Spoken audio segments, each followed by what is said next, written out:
Hey guys, well, welcome back to my podcast, Talk with Akinwunmi, podcast where we dive deep into the world of teenagers and young people, exploring the challenges, triumphs, and experiences that shape their lives.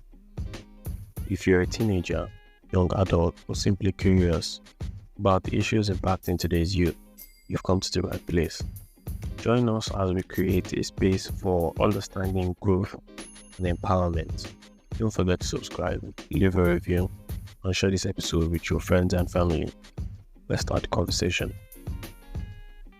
So, over the next couple of episodes, I think over the next 2 or 3 episodes, we'll be looking at a very interesting yet controversial topic, which you guys have voted for in the last episode. Was put at the end of the episode.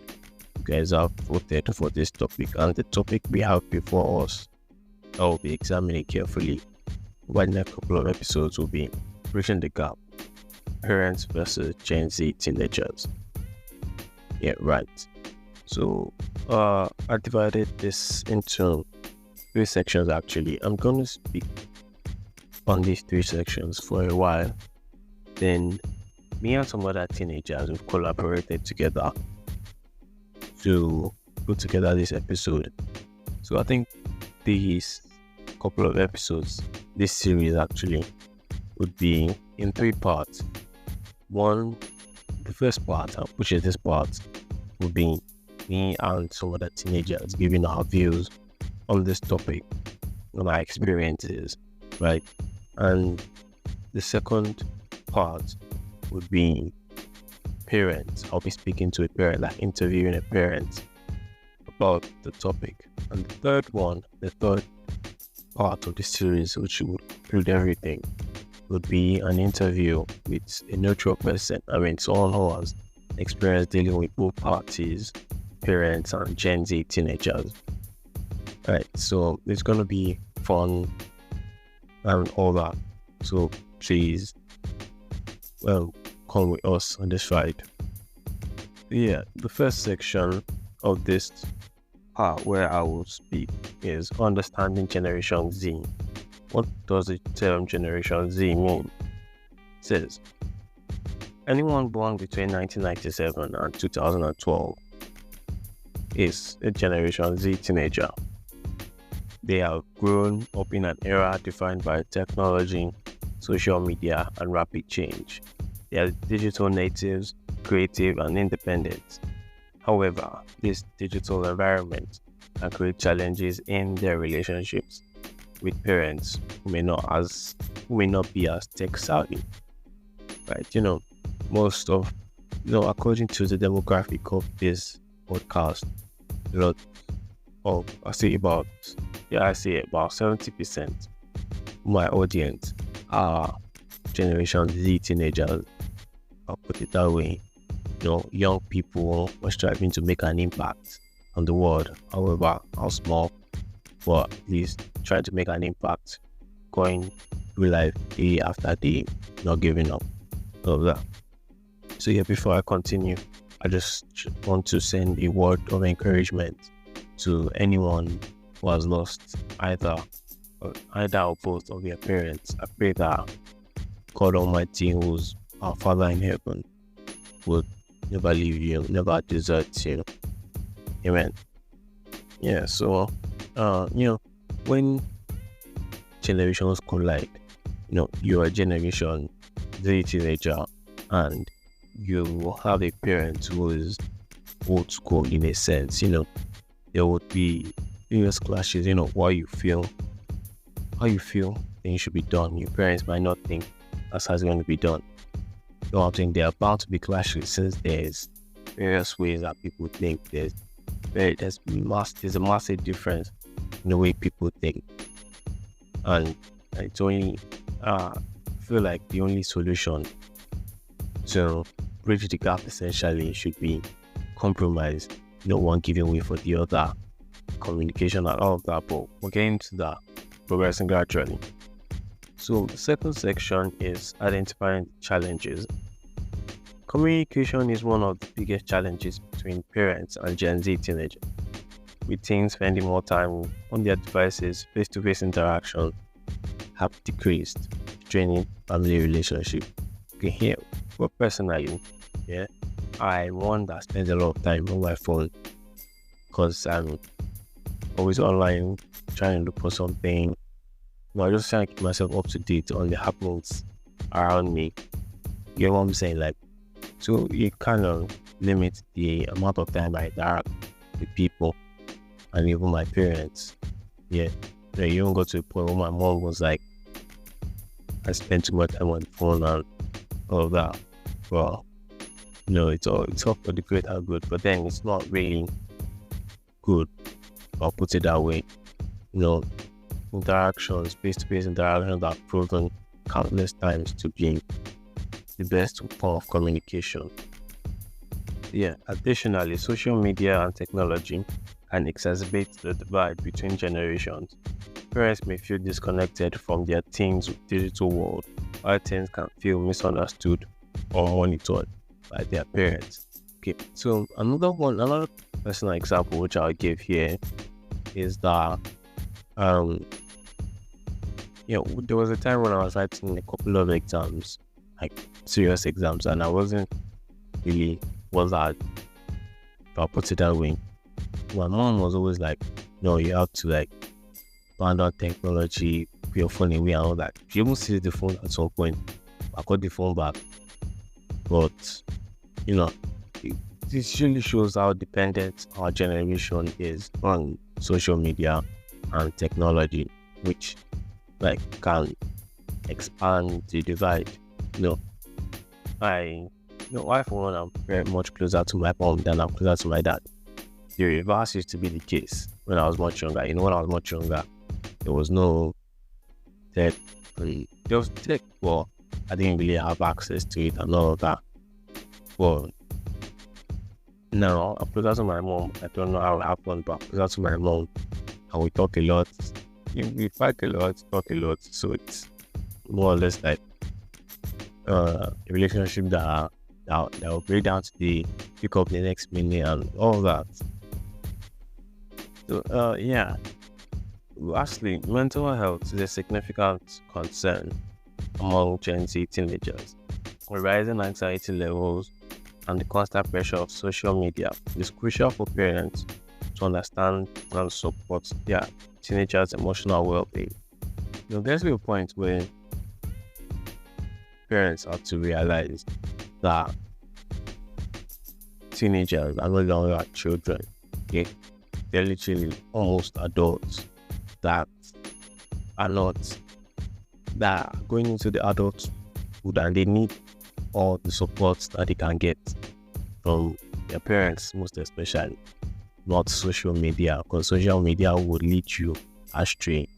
I still feel like social media does more harm than good to us teenagers, but that's a topic for another day. As I was saying, parents need to understand that we're no longer kids, we're no longer babies per se, and we understand that they mean the best for us, but then we need them to understand what we're going through. You understand? Sometimes you're just having a mental health breakdown or something. You'll just be thinking a whole lot of things like we're thinking, and then your parents are like, "Oh, because you're always on that damn phone too much." Out of my words, but that's how it literally is. They're always like, "Oh, Mom, I have a headache. Oh, you're always on that phone too much." I'm like, bro, it doesn't correlate, but sure, they mean the best for us, but I still feel like we need to understand what we're going through. We're not kids anymore. We're almost adults, and in this world, you can't go, like I said, you can't go to this world alone. Honestly speaking, you need people. Out of those people that you need parents. You need your parents to guide you through life. It's going to a point where they can no longer tell you what to do, where they can only guide you and advise you. We need that more in this generation, because a lot of things on social media are literally so misleading and mislead you and put your relationship with your parents in massive danger. You see a lot of influencers and celebrities telling you how they parent their child. What works for one person will most likely not work for another person. Each person is like dedicated, or each person is entitled to his own opinion, yes, but each person has a particular style of parenting that would work for them. What works for one person might not work for you. Not it's not negotiable, honestly speaking. Yeah. So section 3, bridging the gap. Now that we've identified these challenges, let's discuss strategies to bridge the gap. First, open communication is key. Parents should foster an environment where teens feel comfortable expressing their thoughts and feelings without a fear of judgment. Like I said earlier, parents need to understand that we're no longer kids. And we need to talk more, communicate more, and they need to understand what we're going through. Secondly, parents should engage with their teens in the digital world, and about the platforms they use, the trends they follow, and the people they interact with. This can help parents better understand their teenagers' preferences and interests. Yeah, so this part is where I'm going to dwell a little more on. It says parents should engage with their teens in digital world. What I'm going to dwell on is the trends they follow and the people they interact with. Like I always say, the biggest mistake you can ever make in this life is being guilty by association. There's literally nothing. I don't think there's anything worse than that. Because you're not doing something, but people just suddenly assume that because you associate with someone, then you must do it, or you're doing it. I don't think there's anything literally worse than that. You get what I'm saying?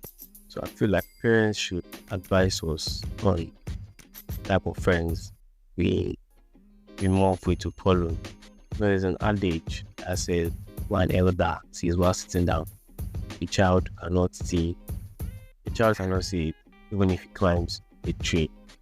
Yeah, I feel like this applies here because parents are well experienced, they are vastly knowledgeable in life, and they would be able to guide us in our interactions with others. Thirdly, managing screen time and social media usage is essential for maintaining balance in teenagers' life. Establish boundaries and encourage them to engage in offline activities like sports, hobbies, or family time.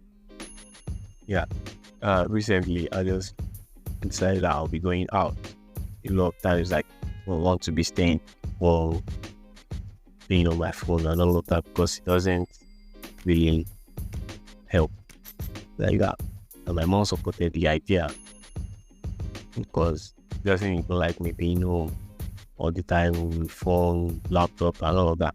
So parents should help us.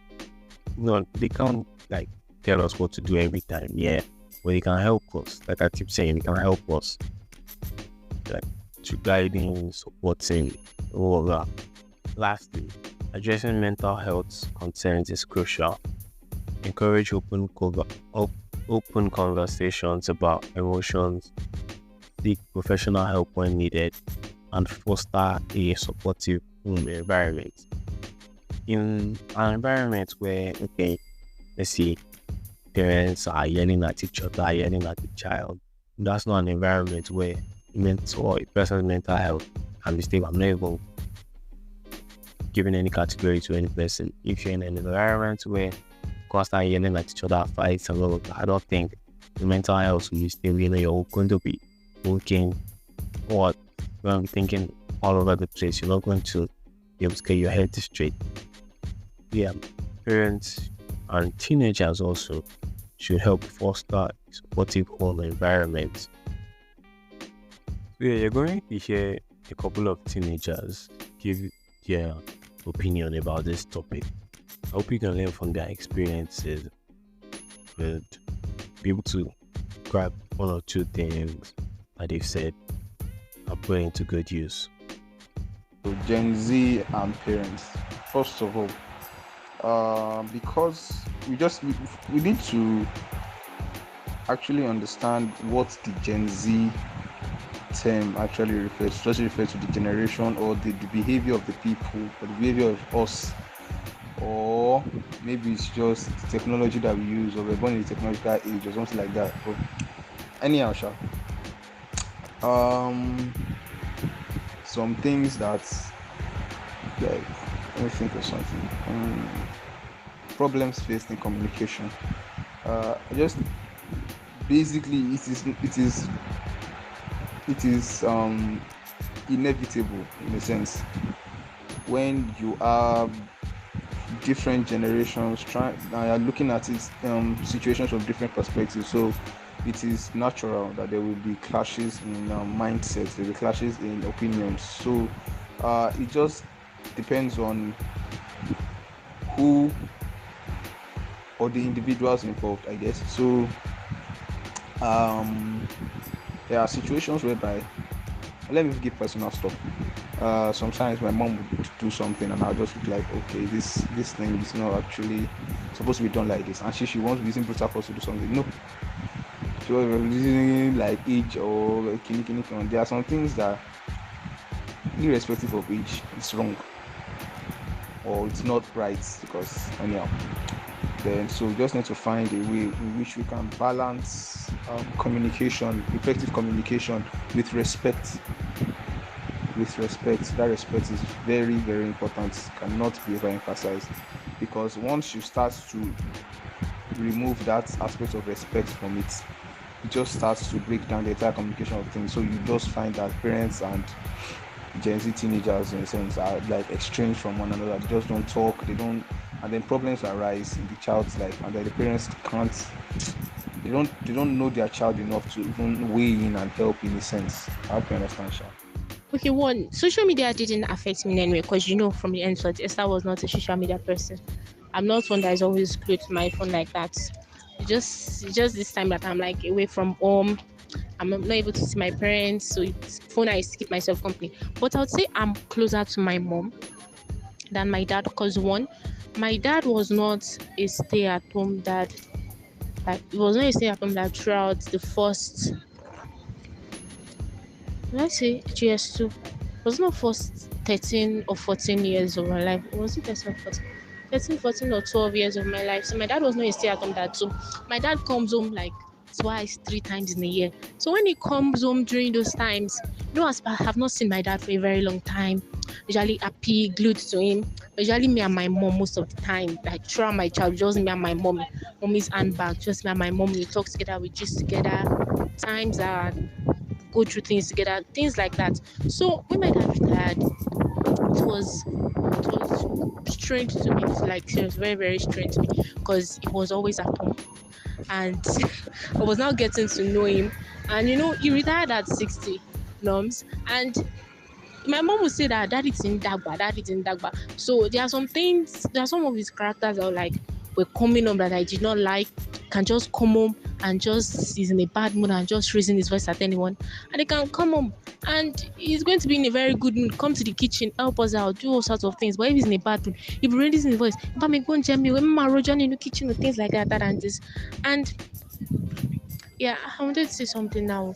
Yeah, about him coming home, I'm not being in the mood. And yes, he sometimes he just keeps himself. And when he has finished like ranting, doing everything, spoiling everybody's mood, and everybody just goes to the mommy's room and just like stay with her, we are chatting, doing all sorts of things. This what I'm saying happens mostly when my brother is around and those times when my sister and my brother used to still be around with us. So go to mommy's room, gisting, chatting, and everything. So when he sees that everybody left him in the sitting room to just be by himself, when he now comes out, he will now come to the room and I'll be like, she lewa crying just be by that kind of thing. So yeah, I'll say that's why I wasn't really that close to my dad, but I'm still close to him. And yeah, I even till now, if I want to ask for anything from my dad, I go to my mom. My mom be like, tell your dad, and he doesn't like the way you're not close to him. And actually, I know it's very, very obvious that I find it hard to like speak with him or communicate with him. There will be even be times that he'll be trying to laugh with me, and I'll not even be budging because I don't really find the jokes funny. And sometimes I'll just like laugh. Okay, so I was saying, I was not used to. Okay, what I'm saying now, like over 5 years now. It's over 5 years. My dad was 65 this year, so it's over 5 years. My dad has retired. So even still that thing of me not like having spending so much time with him and him now coming home and missing in him almost every day was kind of so weird to me, and not like getting to understand him and all. Maybe because he came home when I was really like maturing, because GS2, I think one day and day you get I was no longer the baby daddy this, daddy that. And yeah, I think I was saying that my dad gets easily jealous. So whenever he sees me and my mom together, even right now, because I talk to my mom a lot for like over 30 minutes on the phone, and he can just talk for a few minutes and he'd be like, let me release you to go and read, things like that and this. And still, so if he hears my mom talking to me for a very long time, he'd be like, if you're more color, kawina, kinika, and on disturb it, things like that and this. That hey, mama, be sure to John to check this for my yesterday now, kinship, those kind of things. So all what is saying, my mom was saying that be free with your dad. He doesn't like it when you're not free with him. Yeah, you've heard what teenagers have to say about the topic. Yeah. And I'll just conclude with this. In conclusion, strengthening the bond between parents and Gen Z teenagers is vital in today's fast-paced world. By prioritizing open communication, understanding their digital environments, and promoting mental well-being, parents can bridge the generational divide and build healthier family relationships. That's all for today's episodes. Thank you for joining us on part 1 of Bridging the Gap, Parents versus Gen Z Teenagers. Stay tuned for the following parts, and I believe you'll be greatly blessed. Thank you.